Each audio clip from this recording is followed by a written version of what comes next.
வாழ்கிறார் காலைதோறும் உயிசி. தேவனோடு வாழ்கிறார், தேவனுக்குள் வாழ்கிறார், தேவனுக்காக வாழ்கிறார். தமிழ் புரியுதா? Is living in Christ, is living with Christ and living for Christ. தமிழில் சொல்கிறேன், தேவனோடு சொல்லுங்க, தேவனுக்குள் வாழ்கிறார், தேவனோடு வாழ்கிறார், தேவனுக்காக வாழ்கிறார். தமிழ் புரியல இல்லை? People are with us but they are not for us. Tamil புரியுதா? நம்மோடு இருக்கிறார்கள், நாம் நமக்காக இல்லை. உங்கள் பிள்ளைகள் அவங்களோட தான் இருக்கிறாங்க, ஆனால் உங்களுக்காக இல்லை. புரியவே மாட்டேந்தில்லை. எனக்கு 3 பொம்பளை பிள்ளைகள். எல்லாம் சொல்லுவாங்க, பொம்பளை பிள்ளைகள் அழும்போதெல்லாம் போகும்போது அழுவாங்கன்னு. 3 பிள்ளைகளும் டாட்டா காமிச்சிட்டு போச்சுங்க. என்ன சொல்லிட்டு போச்சுன்னு சொன்னால், டேடி டேக் கேர்னு சொல்லிட்டு போயிடுச்சுங்க. புரியவே மாட்டேந்தில்லை. நம்மோடு இருப்பார்கள், ஆனால் நமக்காக இருக்கிற ஒரே கர்த்தர் தான். இப்படி சொன்னால் உங்களுக்கு புரியும். போலியான உறவு, போலியான மனிதர்கள், போலியான மக்கள். யார் அந்த நல்லவங்க ஆமேன்னு சொன்னது? நீங்கள் தானே? சூப்பர். நீங்கள் இல்லையா பின்னாடி? ஸோ நீங்கள் ரியல் நினைக்கிறேன். உலகமே இன்றைக்கு போலியான உறவு தான். we are having a mask.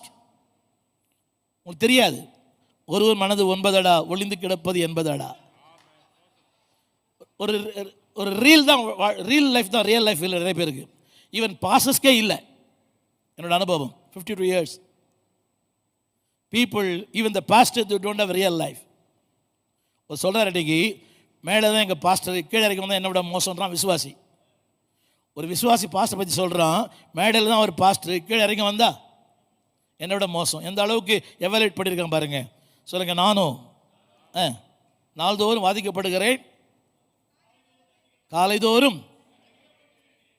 இப்போ இவருக்கு விருப்பம் வராதா இந்த 3 பேரை பார்க்கும்போது? மனசாட்சி கை சொல்லுங்கள். தூக்கமா? டயர்ட் ஆகிட்டீங்க. இந்த 3 பேர் பார்க்கும்போது உங்களுக்கு பொறாமை இல்லையா? என்ன சொல்கிறார் பார்த்தீங்களா? அவரே சொல்கிறாரு, நான் பொறாமை கொண்டேன். நான் அந்த வசனம் படிங்க. நான் பொறாமை கொண்டேன். வீம்புக்கார அவர்கள் மேல், படிக்க மாட்டீங்களா? என் பைபிள் அவர் கையில் கொடுத்துட்டேன். வீம்புக்கார அவர்கள் பொறாமை கொண்டேன் இல்லையா?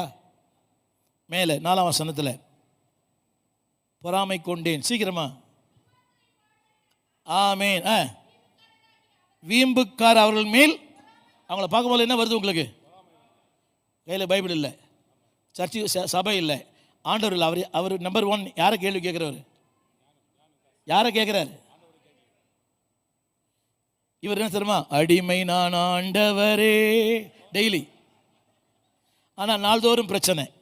காலை முதல் இரவு நேரம் என்னங்க ஓயா